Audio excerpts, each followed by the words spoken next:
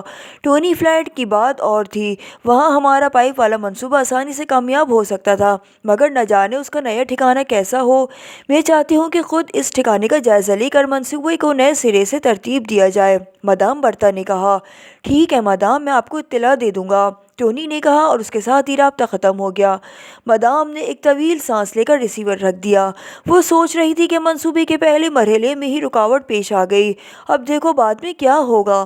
بہرحال اس نے دل ہی دل میں فیصلہ کر لیا کہ وہ اب کام کی رفتار تیز کر دے گی، کیونکہ فلیٹ کی تباہی سے صاف ظاہر ہے کہ ایلبرٹ نے پہلا وار کر دیا ہے، اور وہ جانتی تھی کہ ماسٹر کلر کے رکن انتہائی تیز رفتاری سے کام کرنے کے عادی ہیں، اور وہ سب تاپڑ توڑ حملے کرتے رہتے ہیں۔ جب تک شکار کا خاتمہ نہ ہو جاتا، کسی سربراہ حکومت یا کسی اہم سیاسی شخص کے قتل کی بات ہوتی اور اس کے لیے خاص منصوبہ بندی کی ضرورت تڑپتی، وہاں ڈائریکٹ ایکشن کام نہیں آتا۔ یہی وجہ تھی کہ ایسے مواقع پر مدام برتا کامیاب رہتی تھی، مگر یہاں مسئلہ مختلف تھا۔ علی عمران کتنی ہی اہم شخصیت ہو، مگر اس پر براہ راست ہاتھ ڈالا جا سکتا تھا، اور وہ جوانا اور راشیل کی عادتیں جانتی تھی۔ یقیناً راشیل اور جوانا نے بھی اپنے اپنے حملوں کا آغاز کر دیا ہوگا، چنانچہ ایسا نہ ہو کہ وہ منصوبے ہی بناتی رہ جائے اور ان میں سے کوئی $20 لاکھ لے اڑے۔ ابھی وہ اسی سوچ و بچار میں غرق تھی کہ ٹیلی فون کی گھنٹی ایک بار پھر بج اٹھی۔ مدام نے اس بار ریسیور اٹھانے میں انتہائی زیادہ پھرتی سے کام لیا۔ مدام، ٹونی بول رہا ہوں، عمران کے نئے ٹھکانے کا پتہ چل گیا ہے۔ یہ ایلبرٹ روڈ پر واقع ایک بہت بڑی قلعہ نما عمارت ہے جس کا نام رانا ہاؤس ہے۔ باورچی اس عمارت میں گیا ہے، یقیناً عمران اندر موجود ہوگا۔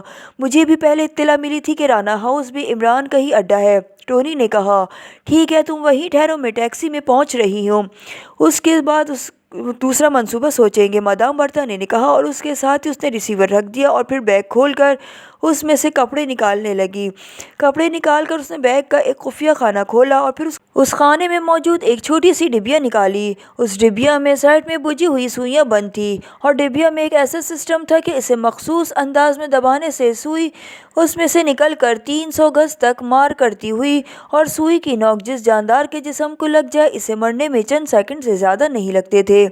مدام برتا نے اس بار نیا فیصلہ کر لیا تھا۔ اس کا پروگرام تھا کہ وہ غیر ملکی اسکالر کے روپ میں رانا ہاؤس میں داخل ہوگی، اور پھر جیسے عمران اس کے سامنے آئے گا وہ سوئی اس کے جسم میں اتار دے گی۔ اس نے بڑی پھرتی سے ڈبیا جیب میں ڈالی اور پھر کپڑے دوبارہ بیگ میں ڈال کر وہ کمرے سے باہر نکل آئے۔ چند لمحوں بعد ہوٹل سے باہر کھڑی ہوئی خالی ٹیکسی اسے رانا ہاؤس کی طرف لے اڑی جا رہی تھی۔ ایلبرٹ پائیدان کے نیچے بم رکھ کر واپس اپنے ہوٹل کے کمرے میں پہنچ گیا۔ پھر اس نے کمرے کا دروازہ بند کر کے ٹیچی کیس کے ایک خفیہ خانے سے ایک چھوٹا سا ڈبہ نکالا اور اسے مخصوص انداز میں موڑا۔ ڈبے کا ڈھکن ٹیلی ویژن اسکرین کی طرح روشن ہو گیا۔ ایلبرٹ نے کالر کے ایک چھوٹی سی پن نکالی اور پھر اس پن کی مدد سے اس نے ڈبے کے نچلے حصے میں موجود پیچیدہ سی مشینری کے ایک مخصوص کونے کو دبایا۔ کونے کو دباتے ہی وہاں باریک سا سوراخ ہو گیا اور سوئی پن نوک اس میں داخل ہوتی چلی گئی۔ ایلبرٹ نے مخصوص انداز میں پن کو دائیں بائیں حرکت دینی شروع کر دی اور چند لمحوں بعد ہی ایک دھماکے سے اسکرین روشن ہو گئی۔ ایلبرٹ نے پن نکال کر اسے دوبارہ کوٹ میں ڈال دیا۔ اس نے اس جدید ترین ٹیلی ویژن اسکرین کا رابطہ عمران کے فلیٹ میں موجود بم سے جوڑ دیا تھا اور اب اسکرین اس کمرے کا منظر روشن ہو گیا تھا۔ یہ منظر اس بم میں موجود جدید ترین مشینری کی ٹیلی کاسٹ کر رہی تھی۔ بم کے اوپر رکھا ہوا پائیدان بھی اس کی راہ میں رکاوٹ نہ بن رہا تھا۔ کمرے میں موجود سلیمان بندہ ہونے کے باوجود پانی سے نکلی ہوئی مچھلی کی طرح تڑپ رہا تھا۔ ایلبرٹ سمجھ گیا تھا کہ وہ باہر نکلنے کی کوشش میں مصروف ہے۔ ایلبرٹ کے چہرے پر ہلکی سی مسکراہٹ دوڑ رہی تھی اور وہ اسے سلیمان کی کوششوں کا تماشا دیکھنے لگا۔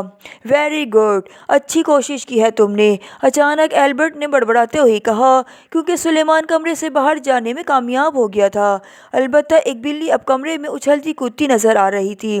سلیمان کمرے سے باہر جانے کی وجہ سے اسکرین سے آؤٹ ہو چکا تھا۔ ایلبرٹ خاموشی سے بلی کی اچھل کود کا تماشا دیکھ رہا تھا اور تھوڑی دیر بعد وہ اچانک چونک پڑا جب اس نے کمرے میں ایک چھوٹے کتے کو داخل ہوتے دیکھا تھا۔ کتا بلی کے پیچھے لپک رہا تھا۔ ایلبرٹ چہرے پر الجھن کے تاثرات نمایاں ہو گئے کیونکہ کتا کسی کا پالتو لگ رہا تھا۔ ظاہر ہے کتے کو پکڑنے کے لیے اس کا مالک بھی اندر آیا ہوگا۔ اب صرف وہ اسی الجھن میں تھا کہ کیا یہ کتا عمران کا ہے یا کسی اور کا، اور ظاہر ہے اس کا مالک سلیمان کو بھی کھول دے گا۔ اور اس کا سب سے بڑا مسئلہ ہے اسی لیے یہی بن گیا تھا کہ سلیمان کا پیر اگر پائیدان پر آ گیا تو اتنے قیمتی بم کا نقصان ہو جائے گا اور فلیٹ تباہ ہونے کے باوجود شکار بھی بچ نکلے گا، اور فلیٹ کی تباہی کے بعد اس کا ڈھونڈ نکالنا کم از کم ایلبرٹ کے لیے بڑا مشکل ہوگا۔ ابھی وہ اسی سوچ بچار میں غرق تھا کہ اس نے ایک نوجوان کو کمرے میں داخل ہوتے دیکھا۔ نوجوان قد و قامت یا حلیے سے کسی طور پر عمران معلوم نہ ہو رہا تھا۔ نوجوان نے کتے کو پکڑنے کی کوشش شروع کر دی مگر کتا تو بلی کو دیکھ کر مچلا ہوا تھا، وہ نوجوان کے ہاتھ نہ آ رہا تھا۔ ایلبرٹ دل ہی دل میں دعا مانگ رہا تھا کہ اس دھما چوکڑی میں اس نوجوان کا پیر اس بم والے پائیدان پر نہ پڑ جائے، مگر شاید دعائیں اتنی جلدی قبول نہیں ہوتی۔ وہی ہوا۔ اچانک کتے کو پکڑنے کی کوشش میں اس نوجوان کا پیر اس پائیدان پر پڑا جس کے نیچے بم موجود تھا، اور دوسرے لمحے اسکرین پر روشنی پھیلتی چلی گئی اور پھر اسکرین صاف ہو گئی۔ ایلبرٹ نے ایک لمحے کے لیے سر پکڑ لیا۔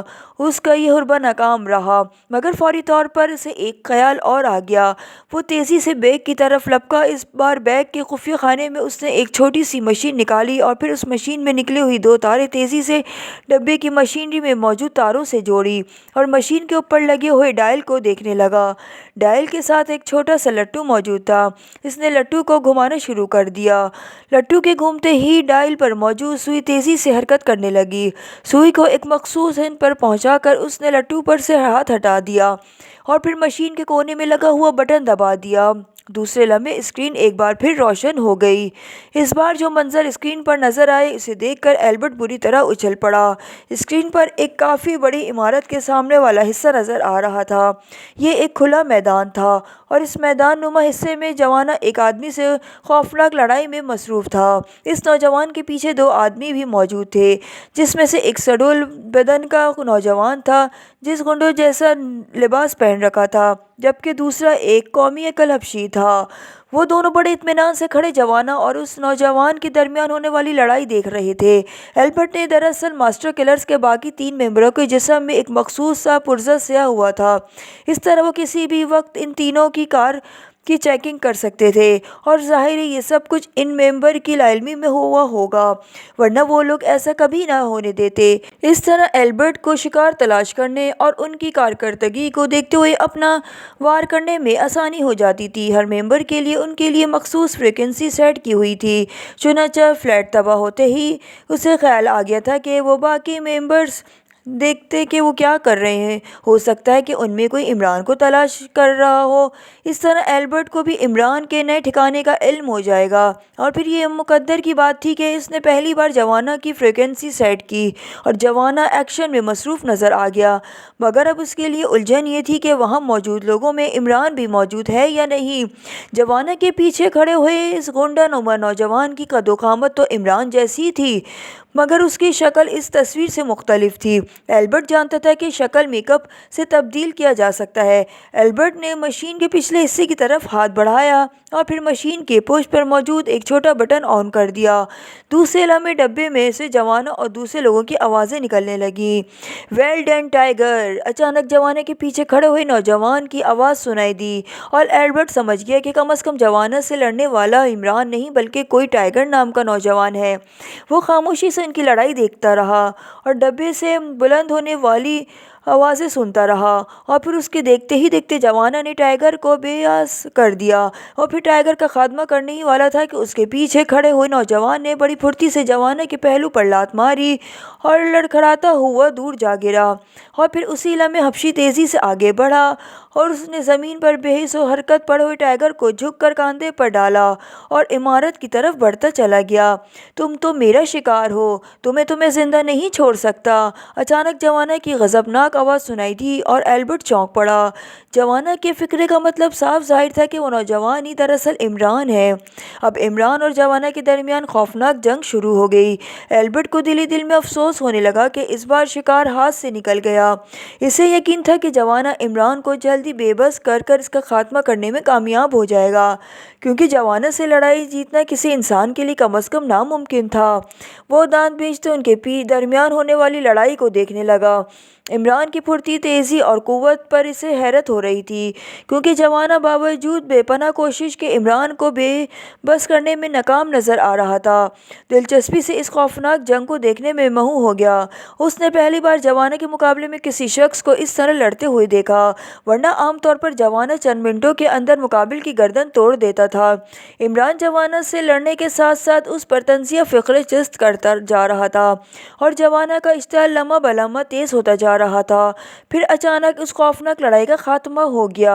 عمران نے جوانا جیسے کو اپنے ہاتھوں میں اٹھا کر پشت پر اس کے جسم کو اس مخصوص انداز میں موڑ دیا کہ جوانا کی ریڑھ کی ہڈی کا موڑا اپنی جگہ سے کھسکنے کی آواز آنے لگی، اور اب جوانا زمین پر حقیر کیچوے کی طرح بے بس ہوا تھا۔ بہت خوب، بڑا جیوار لڑکا ہے یہ شخص، ایلبرٹ نے کہا۔ ویسے اسے دل ہی دل میں اس بات کی خوشی ہوئی تھی کہ عمران نے جوانا کو بے بس کر دیا ہے۔ اس طرح سے شکار کی پرواہ کرنے کا اسکوپ مل گیا تھا۔ اس نے جوانا کے بے بس ہوتے ہی تیزی سے مشین کا ایک لٹو گھمایا اور اسکرین کا دائرہ پھیلتا چلا گیا۔ اب وہ عمارت کے چاروں طرف کا منظر اسکرین پر دیکھ سکتا تھا، اور دوسرے لمحے وہ خاموشی سے اچھل پڑا، کیونکہ اس عمارت کے مین گیٹ کی طرف ایک بہت اونچی بلڈنگ نظر آ گئی تھی، جس کے اوپر بہت بڑا نیون سائن نظر آ رہا تھا۔ نیون سائن پر ہوٹل لگا ہوا تھا اور دکھائی دے رہا تھا کہ اب ایلبرٹ کے لیے اس بلڈنگ کو تلاش کر لینا آسان تھا۔ اس نے بڑی پھرتی سے دونوں مشینیں بند کیں اور انہیں واپس بیگ میں رکھ کر اس نے پہلے جیسا ایک اور بم بیگ کے خانے سے نکال کر جیب میں ڈال لیا۔ گو یہ بم جسامت میں پہلے جیسا تھا، مگر اس کی کارکردگی اور تباہی کی رینج پہلے بم سے قطعاً مختلف تھی۔ اس بم کو فٹ کرنے کے بعد اسے ریڈ ہائی لہروں سے تباہ کیا جا سکتا تھا، اور یہ بم اس قدر طاقتور تھا کہ اسے پوری بلڈنگ کے پرخچے اڑا سکتا تھا۔ وہ انتہائی تیزی سے کمرے سے باہر نکلا اور لفٹ کے ذریعے ہال میں پہنچا اور پھر سیدھا کاؤنٹر کی طرف بڑھتا چلا گیا۔ ہوٹل اولیگا کون سی روڈ پر واقع ہے؟ ایلبرٹ نے کاؤنٹر بوائے سے پوچھا۔ ہوٹل اولیگا ایلبرٹ روڈ پر ہے جناب۔ کیوں، کیا بات ہے؟ کاؤنٹر مین نے چونک کر پوچھا۔ میں نے ایک دوست سے وہاں ملنا ہے، اس لیے پوچھ رہا ہوں، ایلبرٹ نے جواب دیا اور پھر تیز تیز قدم اٹھاتا ہوا ہال سے باہر نکلتا چلا گیا۔ چند لمحوں بعد ایک خالی ٹیکسی اسے ہوٹل کی طرف لیے چلی جا رہی تھی۔ اسی نے اس پوری بلڈنگ کو ہی فوری طور پر اڑانے کا فیصلہ کر لیا تھا، جس میں جوانا اور عمران موجود تھا۔ اسے معلوم تھا کہ اس طرح عمران کے ساتھ ساتھ جوانا کے جسم کے پرخچے بھی اڑ جائیں گے، مگر اب اس کے سوا کوئی اور چارہ کار بھی نہ تھا۔ ویسے بھی وہ دیکھ چکا تھا کہ جوانا اب ہمیشہ کے لیے بیکار ہو چکا ہے، چنانچہ اب اس کی زندگی یا موت کوئی معنی نہ رکھتی تھی۔ تو یہ ہے وہ عمارت جس میں عمران موجود ہے؟ مدام برتا نے رانا ہاؤس کی عظیم الشان عمارت پر نظر جماتے ہوئے ٹونی سے پوچھا۔ ہاں مدام، اس وقت عمران اس عمارت میں موجود ہے، ٹونی نے جواب دیا۔ ٹھیک ہے، میں اس کے اندر جاتی ہوں، تم میرے ساتھ چلو، جیسے ہی عمران کو دیکھنا مجھے بتا دینا، مدام برتا نے کچھ سوچتے ہوئے کہا۔ مگر مدام، آپ عمارت میں داخل کیسے ہوں گی؟ ٹونی نے حیرت بھرے لہجے میں مدام برتا کے بھاری بھرکم جسم کو دیکھتے ہوئے کہا۔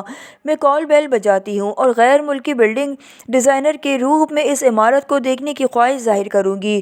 مدام برتا نے کہا۔ مدام، ناراضگی معاف، آپ عمران کو نہیں جانتی، ورنہ ایسا منصوبہ کبھی نہ بناتی۔ عمران تو اپنے سائے سے بھی ہوشیار رہتا ہے، اسے غفلت میں تو مارا جا سکتا ہے، مگر ایسے نہیں جیسا آپ سمجھ رہی ہیں۔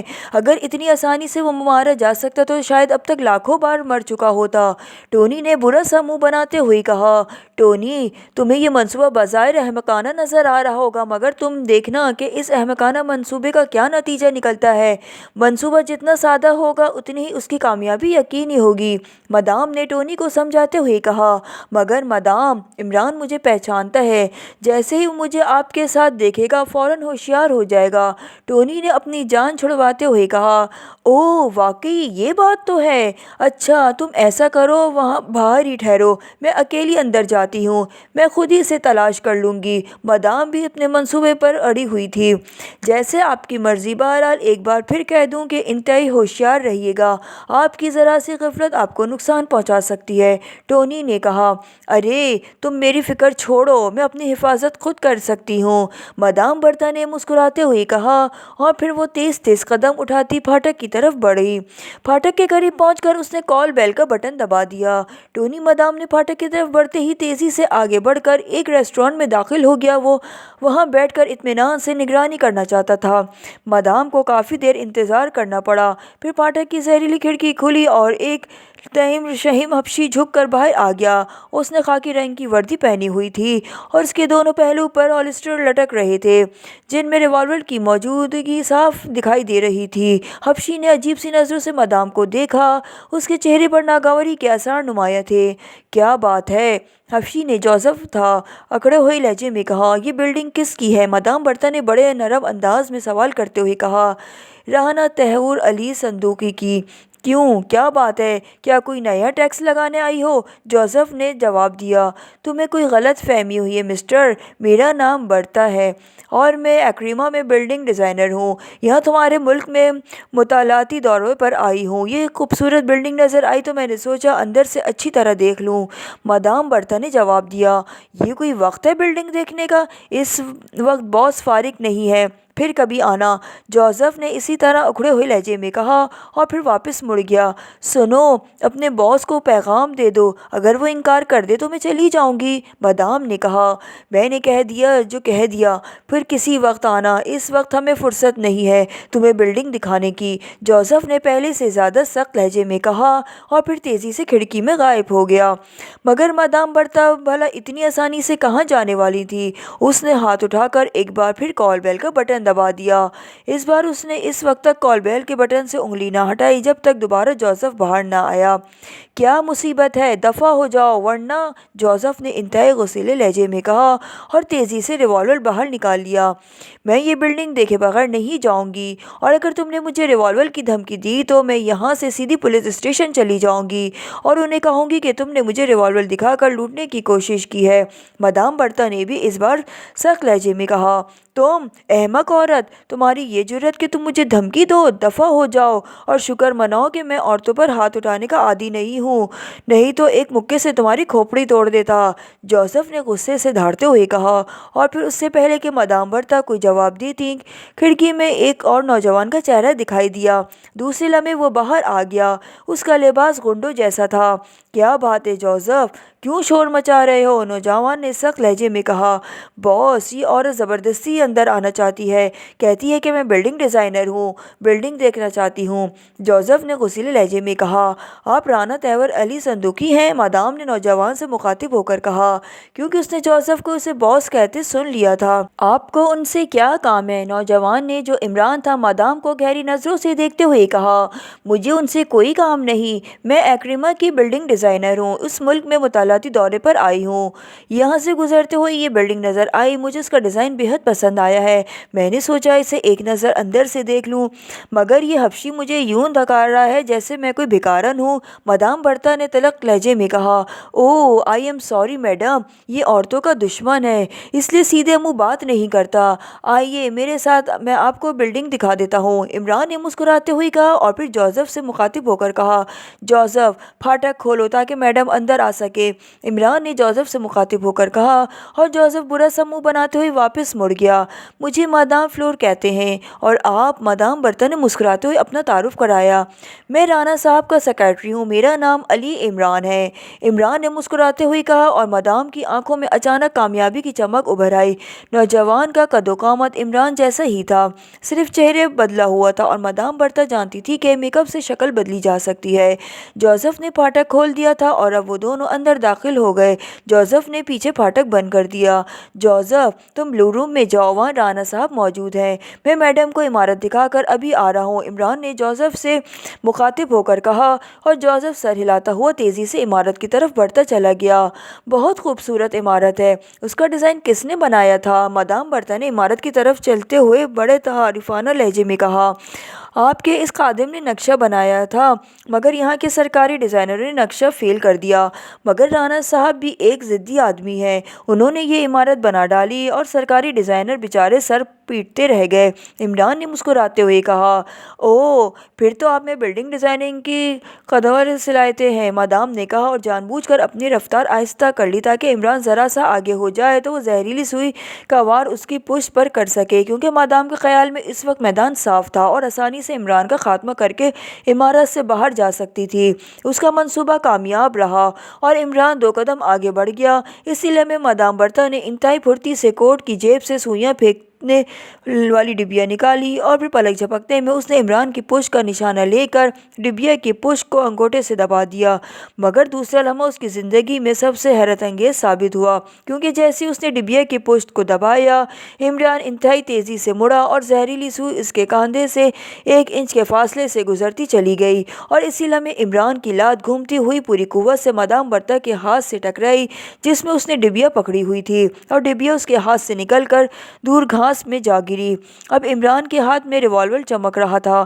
اتنی آسانی سے مرنے والی آسامی نہیں ہوں مدام برتا، عمران نے ریوالور کی نال مدام برتا کے بھاری جسم کی طرف اٹھاتے ہوئے کہا، مگر تم میرا نام کیسے جانتے ہو؟ مدام برتا نے حیرت بھرے بوکھلائے ہوئے لہجے میں کہا، ناراک میں آپ کے کلب میں جانے کا اعزاز مجھے بھی حاصل ہے مدام، میں آپ کو دیکھتے ہی پہچان گیا تھا، اس لیے میں ہوشیار تھا، ورنہ ہو سکتا تھا میں مار کھا جاتا، عمران نے مسکراتے ہوئے جواب دیا۔ اوہ، مدام نے جواب دیا، اور اسی لمحے مدام بھاری بھرکم جسم رکھنے کے باوجود انتہائی تیزی سے اچھلی اور اس کی لات پوری قوت سے عمران کے اس ہاتھ پر پڑی جس میں اس نے ریوالور پکڑا ہوا تھا، اور ریوالور عمران کے ہاتھ سے ٹھیک اسی طرح نکل گیا جیسے مدام کے ہاتھ سے ڈبیا نکلی تھی۔ واہ واہ، بہت خوب، تمہاری چستی مجھے پسند آئی ہے، عمران نے 2 قدم پیچھے ہٹتے ہوئے کہا، مگر مدام نے اس کا فقرہ سنا تک نہیں۔ جیسے ہی اس کے قدم زمین سے ٹکے اس نے کسی اسپرنگ کی طرح اچھل کر عمران پر دوبارہ حملہ کر دیا۔ عمران نے انتہائی تیزی سے پہلو بچایا اور دوسرے لمحے اس کا ہاتھ تیزی سے گردش میں آیا اور اس کا زوردار مکہ پوری قوت سے مدام برتا کی کنپٹی پر پڑا۔ مدام برتا لڑکھڑا کر زمین پر جا گری۔ اس نے سر جھٹک کر سنبھلنے کی کوشش کی، مگر عمران نے اچھل کر اس کی کنپٹی پہ لات جما دی اور مدام برتا یکلختی بے حس و حرکت ہو گئی۔ کنپٹی پر پڑنے والی زوردار ضرب نے اسے دنیا مافیا سے بے خبر کر دیا۔ عمران نے اس کے بے ہوش ہوتے ہی اسے جھک کر اٹھایا اور کندھے پر لاد کر تیزی سے عمارت کی طرف بڑھتا چلا گیا۔ اس کے ذہن میں کھلبلی مچی ہوئی تھی کہ آخر یہ سب کیا ہو رہا ہے، یہ سب لوگ اسے ختم کرنے کے لیے چلے آ رہے ہیں۔ ٹیکسی نے جلدی ایلبرٹ کو اولگا ہوٹل کے سامنے اتار دیا۔ ایلبرٹ نے ٹیکسی ڈرائیور کو کرایہ ادا کیا۔ اس وقت تک وہ وہیں ٹھہرا رہا جب تک ٹیکسی آگے بڑھ کر ٹریفک کے ہجوم میں غائب نہ ہو گئی۔ اسے سڑک کے پار وہ بلڈنگ صاف نظر آ رہی تھی جس نے اسے اپنے ہوٹل کے کمرے میں اسکرین پر دیکھا تھا۔ وہ چند لمحے کھڑا غور سے اس بلڈنگ کو دیکھتا رہا جیسے اس کے محل وقوع کو جانچ رہا ہو، پھر اس کی نظریں بلڈنگ کے دائیں طرف مڑ گئیں۔ ایک بڑی سی عمارت رہائش گاہ پر جم گئی۔ اس عمارت میں اس بلڈنگ کی چھتیں آپس میں ملی ہوئی تھیں۔